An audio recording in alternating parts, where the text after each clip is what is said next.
So what is a woman? In our postmodern 21st century world where truth is relative, we all get to define our own essence of truth, is there such thing as a woman? So in today's video, guys, we're going to talk about feminism. And one of the topics that I'm absolutely passionate about, without a shadow of a doubt, is talking about godly femininity, Proverbs 31, womanhood. Like, those are the topics that I absolutely love talking about because, I am a woman, first of all. So I definitely feel very passionate about this subject. Just like a man goes through a journey of figuring out what manhood's about, I think every woman goes through a journey of figuring out what it means to be a girl, what it means to be a woman, what it means to live and with this specific, identity that we have. And I truly feel like within the last 10 years, womanhood has been under great, immense attack, okay?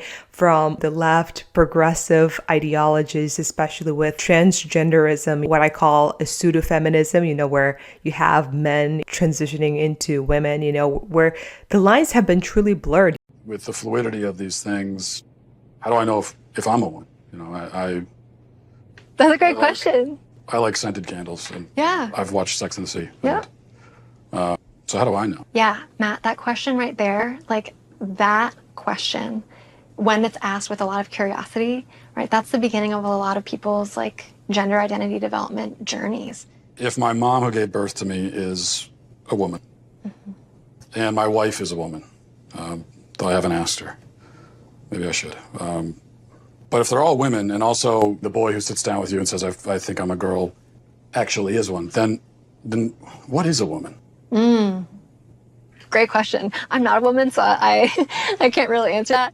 Womanhood is open to interpretation. It's whatever you feel like it is, and if you feel like you dress like a woman, then that makes you a woman. If you identify as a woman, you're a woman, and the whole society should just shut their eyes towards truth and just be subject to this lie. So in today's video, guys, I wanted to contrast basically these four forms of womanhood, that are very trendy in the world currently. And the spectrum really goes from, progressive left all the way to the right, so it's a spectrum, as we're going to talk about womanhood in this sort of podcast session, we're going to move through the spectrum. I mainly am contrasting and comparing these different forms of feminism that are competing with each other in our world, literally casting a net towards young girls, towards young women. What form of feminism is true, it's absolute, it's unquestionable, and it's supreme because it's the truth with a capital T. So I think one of the most prominent views of feminism has been the boss babe, okay? This has been one of the most famous, the most loudest kind of voices of feminism in the world. It's about women empowerment, women competing, women,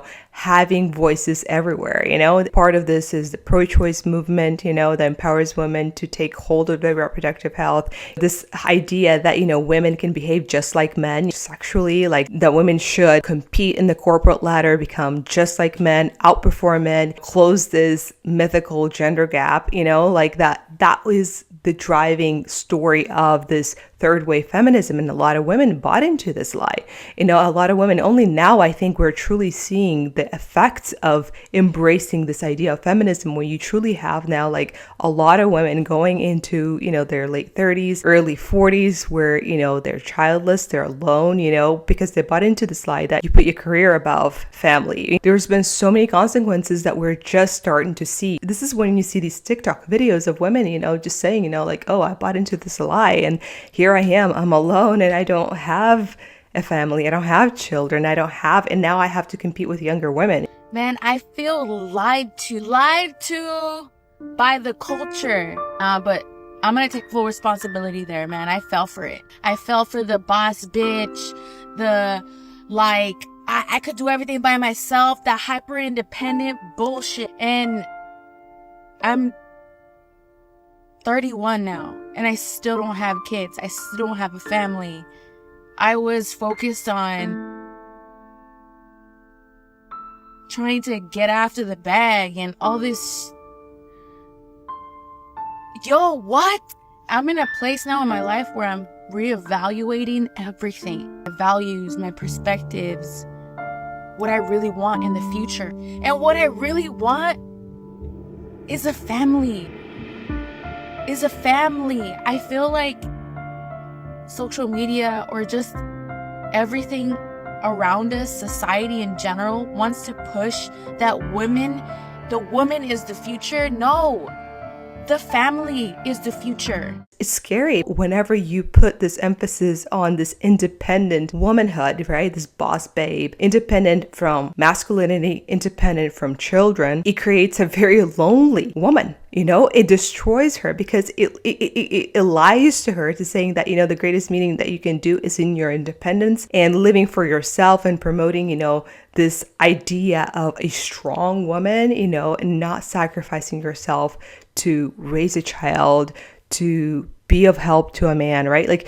These ideas are costly and a lot of women bought into that. So I am so against this boss babe mentality. Most young women are taught badly that the most important thing that they'll do in their life is their career. And that's simply not true.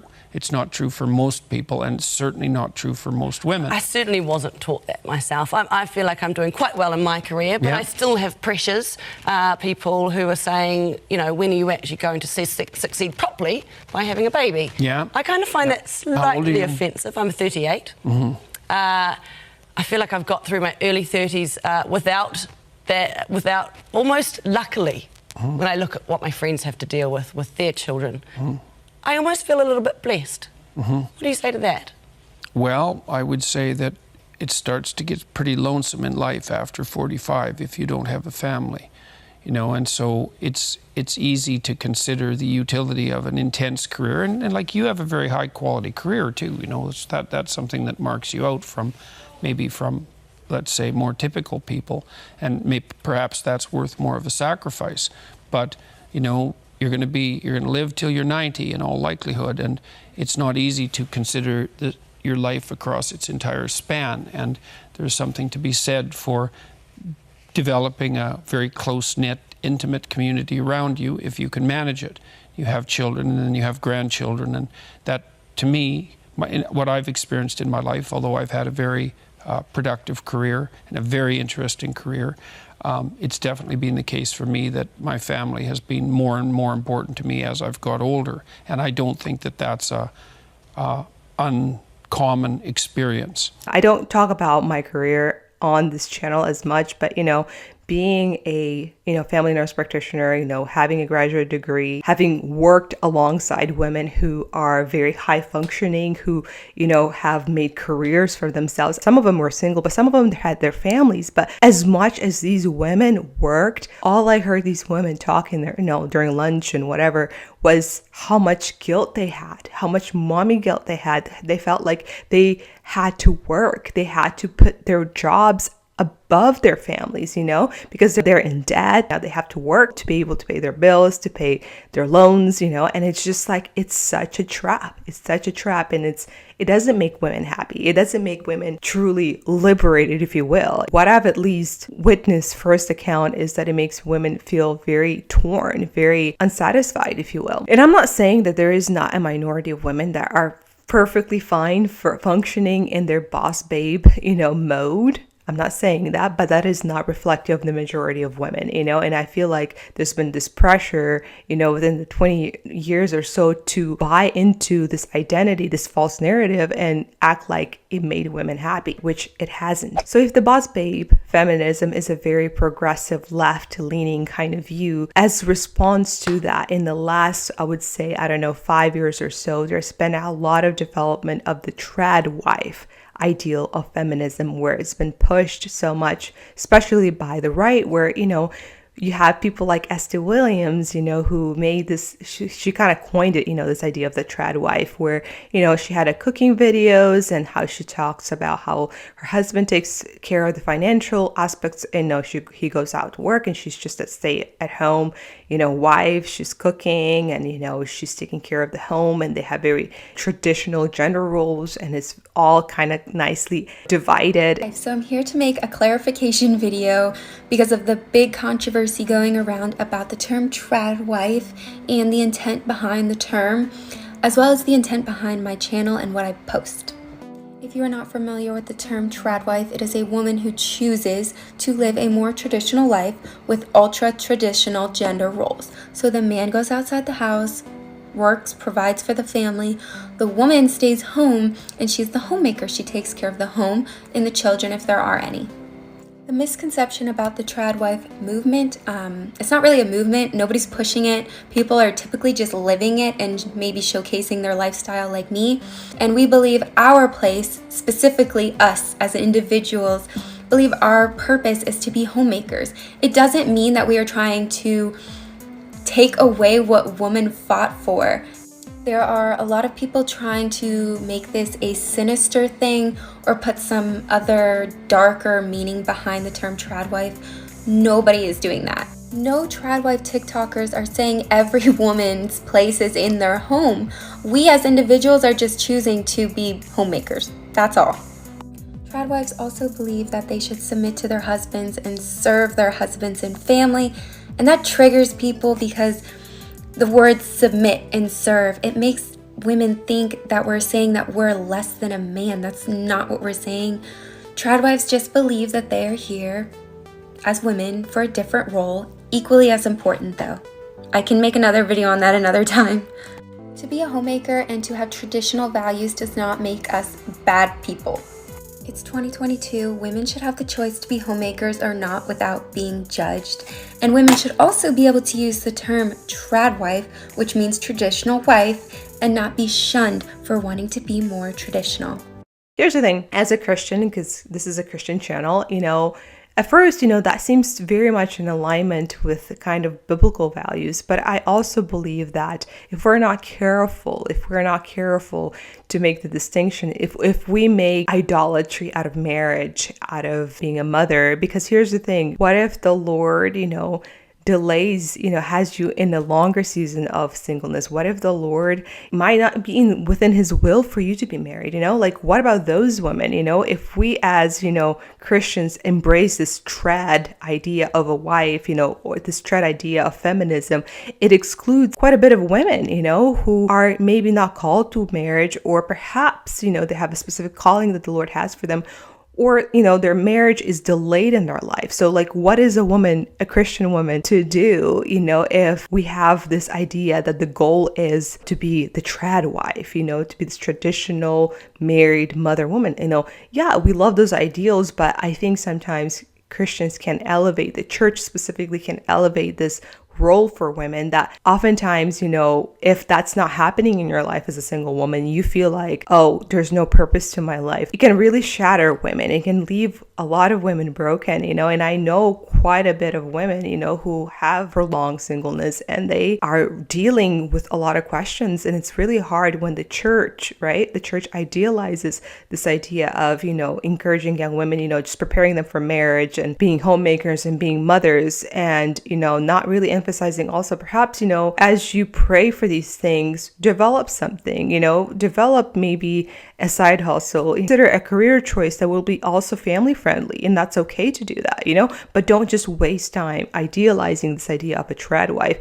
And another thing is that oftentimes if you teach young women, especially young Christian girls, to idealize marriage and motherhood and not truly wrap their identity in Jesus and their validation in Jesus, they can make marriage and motherhood such an idol that they will not have the kind of right mind to make the right decisions when it comes to marriage, when it comes to evaluating masculinity, when it comes to assessing, is this a good man for marriage? Is this man really submitted to Christ? Does he love the word of God? If you don't teach young women to first and foremost put their identity in Jesus and their validation in Jesus, not marriage, not relationships, not wanting to be a mom, but truly honing in on, first and foremost, you need to figure out who you are as a young woman in Jesus Christ, and draw your source of peace, source of joy and validation from your relationship with Jesus, understanding that he died for you, that he loved you sacrificially. And when you start to sit at his feet and admire him, you learn wisdom, you understand things, of God, you start to understand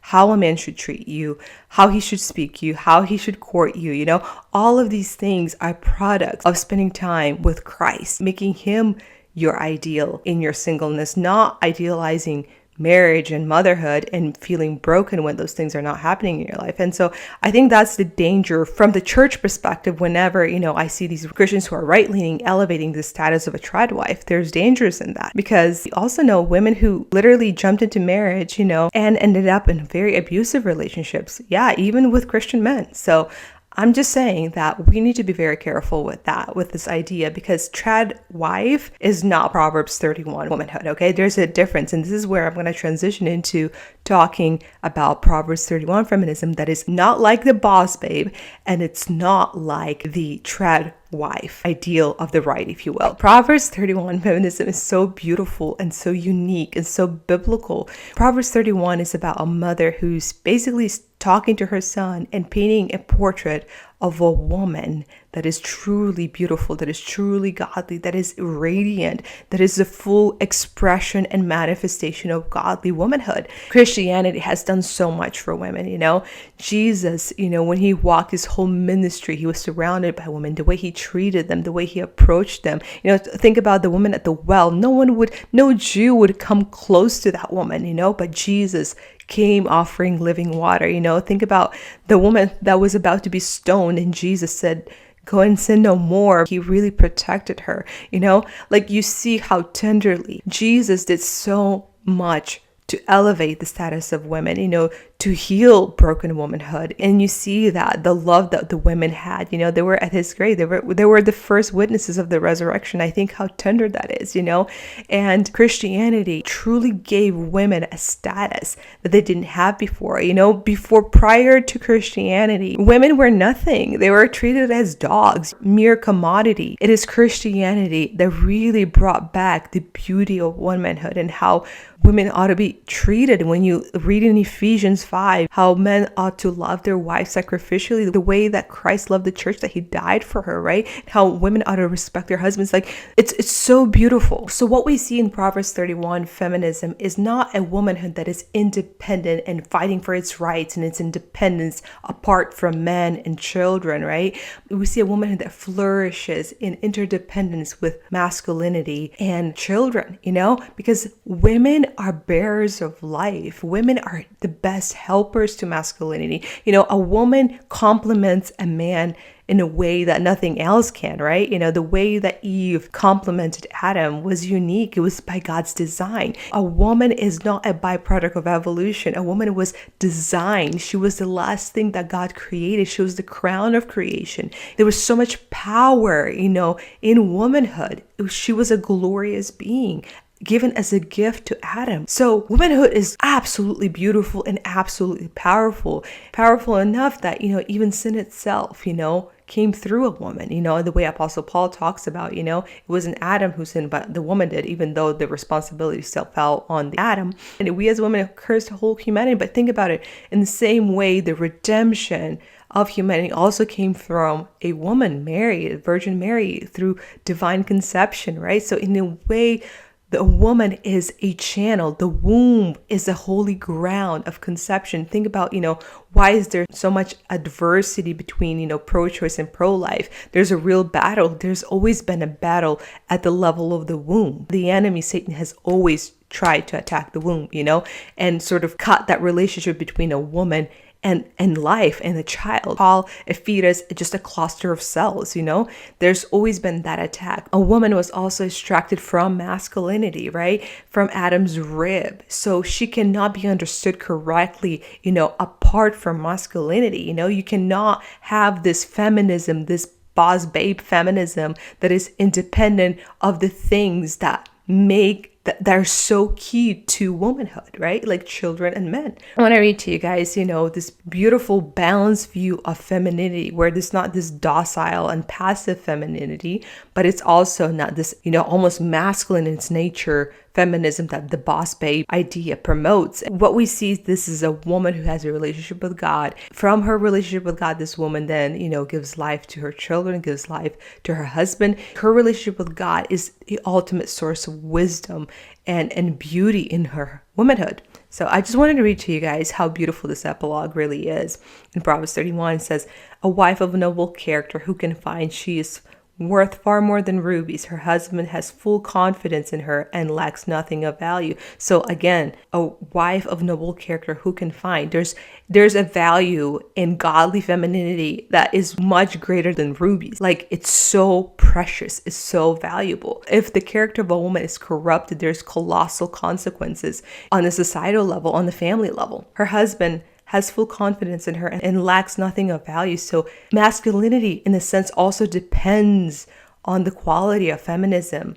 Okay, so they're interdependent. She brings him good, not harm, all the days of her life. She selects wool and wax and works with eager hands. So she's hardworking. She is like the merchant ships, bringing her food she's developed. She's not this docile, passive woman that has nothing to bring, sort of, I hate to say to the table, but like, she's developed. If you're in your singleness, don't be a passive girl who just waits to get married. Develop yourself so you can be valuable one day to a man. You can be valuable to your children, grow in knowledge, grow in your skills and things that you can do. It's so important. This is a biblical view of beautiful femininity here. She gets up while it's still night. She provides food for her family and portions for her female servants.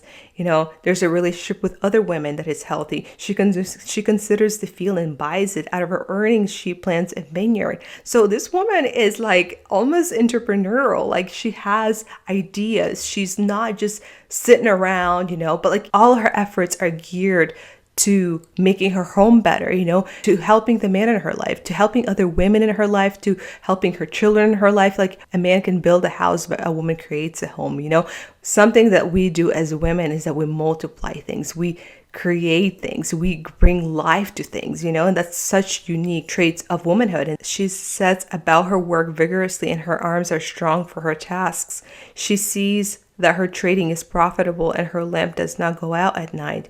In her hand, she holds a distaff and grabs the spindle with her fingers. She opens her arms to the poor and extends her hands to the needy. So this woman, she looks to help the poor. She looks to help the needy. She looks, she's sensitive to the needs of her community, of the people around her. She doesn't just live for herself. She makes coverings for her bed. She's clothed in fine linen and purple, so she's well kept. She takes care of herself, she's not out here looking like a rag.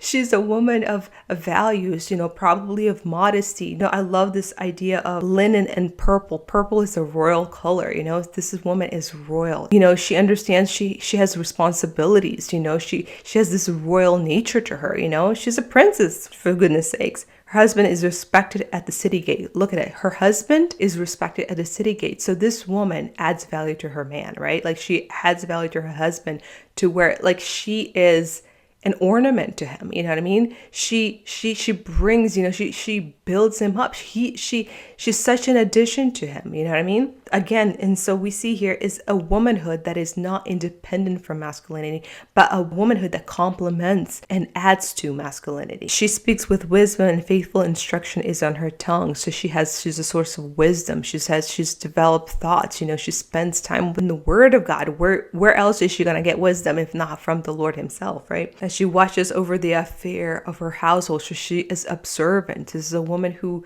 is intuitive, right? Her children arise and call her blessed. Her husband also. Again, you see that interdependence between children and masculinity. Her husband, right? Like, this is a womanhood that does not, it's not independent, but it's deeply interdependent. Many women do noble things, but you surpass them all. Charm is deceitful and beauty is fleeting, but a woman who fears the Lord is to be praised.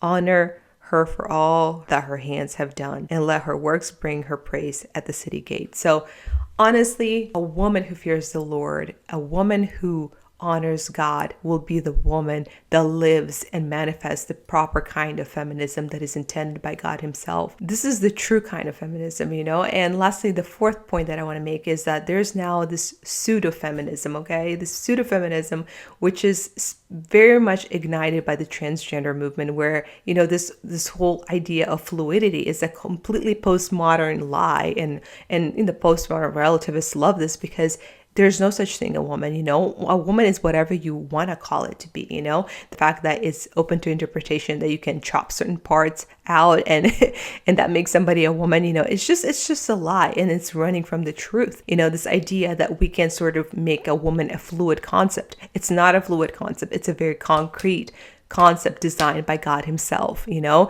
and no amount of surgery will change that. You know, if you were born with an X and Y, you will always remain an X and Y. And if you were born an X and X, a female, you will always remain an X and X.